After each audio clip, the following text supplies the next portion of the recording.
ഈശോ മിശിഹായിക്ക് സ്തുതിയായിരിക്കട്ടെ. വിലാപങ്ങളുടെ പുസ്തകം 3-ാം അധ്യായത്തിൻ്റെ 26-ാമത്തെ തിരുവചനത്തിൽ പ്രകാരം പറയുന്നു: കർത്താവിൻ്റെ രക്ഷയെ ശാന്തമായി കാത്തിരിക്കുന്നത് ഉത്തമം. കർത്താവിൻ്റെ രക്ഷയെ ശാന്തമായി കാത്തിരിക്കുന്നത് ഉത്തമമാണ് എന്ന് വിലാപങ്ങളുടെ പുസ്തകത്തിലൂടെ ദൈവത്തിൻ്റെ പരിശുദ്ധാത്മാവ് നമ്മെ ഓർമ്മിപ്പിക്കുന്നു.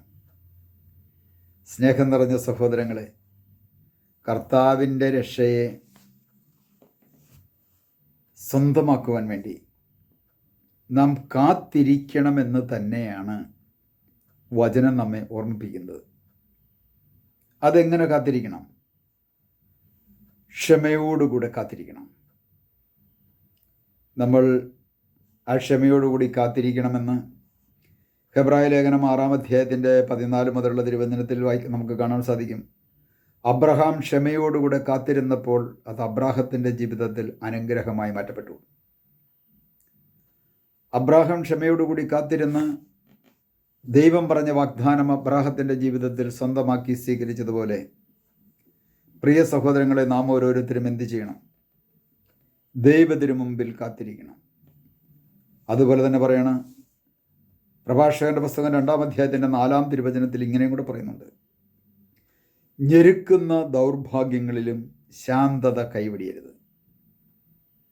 ഓരോ വ്യക്തികളും ക്ഷമയോടുകൂടി കാത്തിരിക്കുമ്പോൾ പലതരത്തിലുള്ള ഞെരുക്കുന്ന ദൗർഭാഗ്യങ്ങൾ ഓരോരുത്തരുടെയും ജീവിതത്തിലേക്ക് കടന്നു വരും.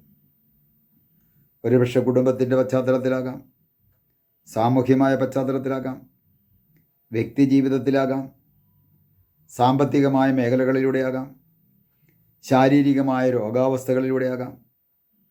പലതരത്തിലുള്ള ദൗർഭാഗ്യങ്ങളും നമ്മെ ഓരോരുത്തരുടെയും ജീവിതത്തിൽ പിന്തുടർന്നുകൊണ്ടിരിക്കും.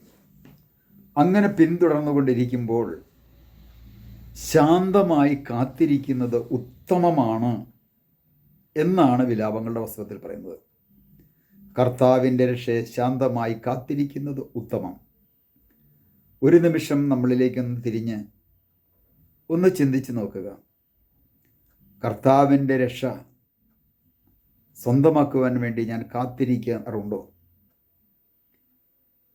ഇത് കാത്തിരിക്കണമെങ്കിൽ കർത്താവ് എന്നോട് പറഞ്ഞ ഈ വചനത്തിൽ ഞാൻ വിശ്വസിക്കണം. ഈ വചനത്തിൽ ഞാൻ അടിയുറച്ച് വിശ്വസിച്ചുകൊണ്ട് അത് കാത്തിരിക്കണം. കാത്തിരിക്കുന്ന കാലഘട്ടങ്ങളിൽ പലതരത്തിലുള്ള ദൗർഭാഗ്യങ്ങളും പീഡിപ്പിക്കപ്പെടുന്ന അവസ്ഥയും മാറ്റി നിർത്തുന്ന അവസ്ഥയും ഒറ്റപ്പെടുത്തുന്ന അവസ്ഥയുമെല്ലാം നമ്മുടെ ജീവിതത്തിലേക്ക് കടന്നു വരുമ്പോൾ ക്ഷമയോടുകൂടെ നമ്മൾ ദൈവത്തിന് മുമ്പിൽ ഈ വചനത്തിൽ വിശ്വസിച്ചുകൊണ്ട് കാത്തിരിക്കുമ്പോൾ നമ്മുടെ ഓരോരുത്തരുടെയും ജീവിതത്തിൽ അത്ഭുതം സംഭവിക്കും. കാരണം ഞാൻ നിന്നെ അനുഗ്രഹിക്കുമെന്ന് പറഞ്ഞ വചനം നമ്മുടെ ജീവിതത്തിലേക്ക് അനുഗ്രഹമായി ദൈവത്തിൽ നിന്ന് ഒഴുകുവാൻ തുടങ്ങും. പ്രിയ സഹോദരൻ, നമുക്ക് ഈ വചനത്തിൽ വിശ്വസിക്കാം. ഹൃദയത്തിൽ വിശ്വസിച്ചുകൊണ്ട് നമുക്ക് കർത്താവിന് നന്ദി പറയാം. കർത്താവെ, അങ്ങ് നൽകിയ തിരുവചനത്തെ ഓർത്ത് നന്ദി പറയുന്നു. കർത്താവിൻ്റെ രക്ഷയെ ശാന്തമായി കാത്തിരിക്കുന്നത് ഉത്തമമാണെന്ന് അരുളി ചെയ്ത കർത്താവെ, ഈ ലോകത്തിൽ നിന്ന് ഞെരുക്കുന്ന ദൗർഭാഗ്യങ്ങൾ ഉണ്ടാകുമ്പോൾ ശാന്തത കൈവെടിയാതെ അങ്ങയെ മഹത്വപ്പെടുത്തി അങ്ങയോടൊപ്പം ജീവിക്കുവാൻ ഞങ്ങളെ ഓരോരുത്തരെയും അഭിഷേകം ചെയ്യണമേ. പിതാവിൻ്റെയും പുത്രൻ്റെയും പരിശുദ്ധാത്മാവിൻ്റെയും നാമത്തിൽ ആമേൻ.